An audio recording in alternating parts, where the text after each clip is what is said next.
परळीच्या लिंबोटा गावामध्ये विविध विकास कामांचा लोकार्पण सोहळा पार पडलाय। शिवसेना शिंदे पक्षाचे नेते माझ्यासोबत फुलचंद भाऊ कराड आहेत। किती वर्षापासून ही स्वतंत्र इमारत ग्रामपंचायतची नव्हती, आता ती पूर्ण झाली? साधारणतः 60 वर्ष झालं।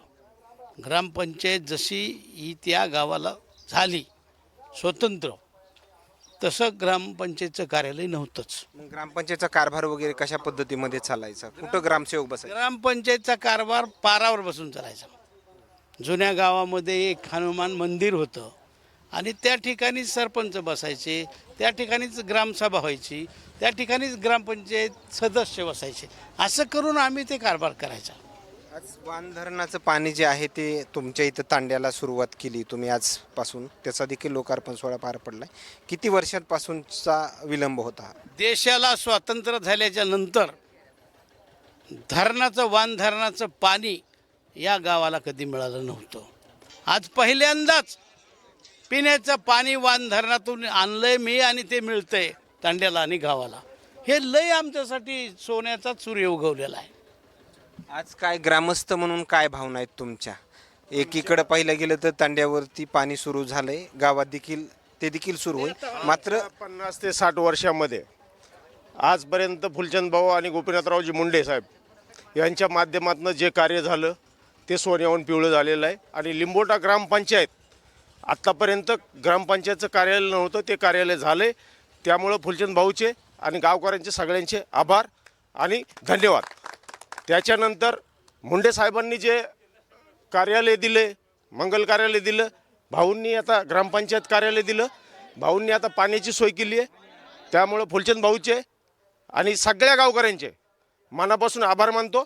आणि असंच पुढे इथून पुढे गावाची सुविधा फुलचंद भाऊंच्या हातून व्हावी एवढीच ईश्वरचरणी प्रार्थना करतो। तुमची काय प्रतिक्रिया असणार आहे दादा या आनंदाच्या क्षणी? देश स्वतंत्र झाल्यापासून ग्रामपंचायत कार्यालय या गावाला कसल्याही प्रकारचं नव्हतं।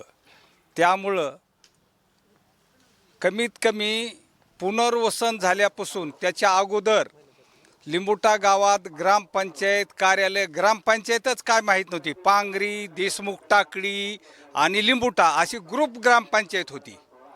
ज्यावेळेस ग्रुप ग्रामपंचायत फुटली आणि स्वतंत्र ग्रामपंचायतचा दर्जा लिंबोटा गावाला मिळाला, त्यानंतर आतापर्यंत या गावाकरता कसल्याही प्रकारचं ग्रामपंचायत कार्यालय, शासकीय कार्यालय कसल्याही प्रकारचं नव्हतं। शासनाची काही नोटीस आली, हनुमान मंदिराला चिटकायचे, कुठला काही तलाठी आला हनुमान मंदिरावर बसायचा, कुठली योजना आली हनुमान मंदिरावर येऊन सांगायचे।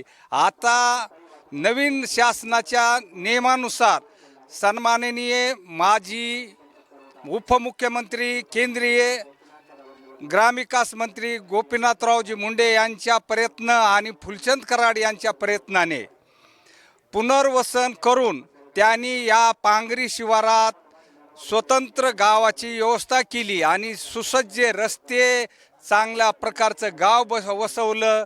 त्यानंतर नवीन गावाला लाईट, पाणी आणि ग्रामपंचायत कसल्याही प्रकारची नव्हती। त्यामुळं पुढील भविष्याकरता पाण्याची चांगली व्यवस्था हे फुलचंदरावच्या नेतृत्वाखाली ग्रामपंचायत असल्यामुळं नागापूर डॅम खालून नवीन एक विहीर खोदून नवीन पाईपलाईन आणून आता टाकीचं उद्घाटन करणार आहेत। त्यानंतर सगळ्या गावाला 24 तास पाणी मिळेल। त्याबद्दल आम्ही गावकऱ्यातर्फे सगळ्या ग्रामपंचायतचं आणि गावाचं एकजुटीचं सहकार्याचं अभिनंदन करीत आहे। खरं तर तुम्ही एक महिला सरपंच आहात। आताच भाऊ म्हणाले की तुमच्या कार्यकाळामध्ये सगळे लोकार्पण सोहळे पार पडतात। तुमची एक महिला सरपंच म्हणून काय भावना आहेत? खूप आनंद वगैरे वाटतंय, कारण की पहिल्यांदाच तांड्या वस्तीवरती तुम्ही पाण्याला सुरुवात केली आणि ही ग्रामपंचायतच्या कार्यालयाचं देखील लोकार्पण।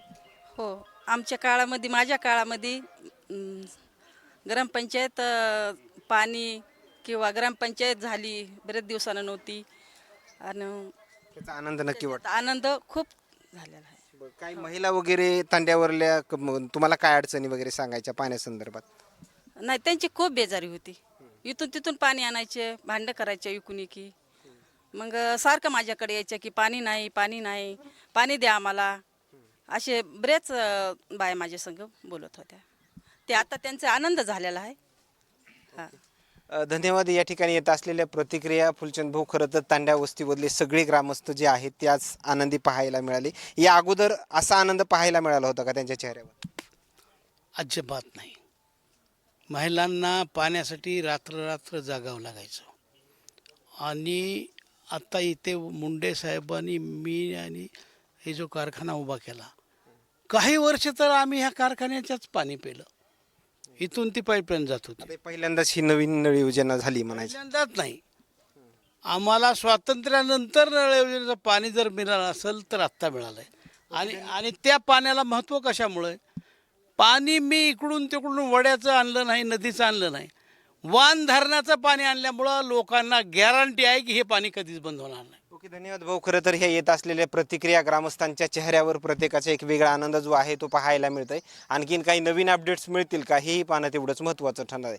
कॅमेरामॅन सोबत सुजित मीडिया, गोपीनाथगड, लिंबोटा.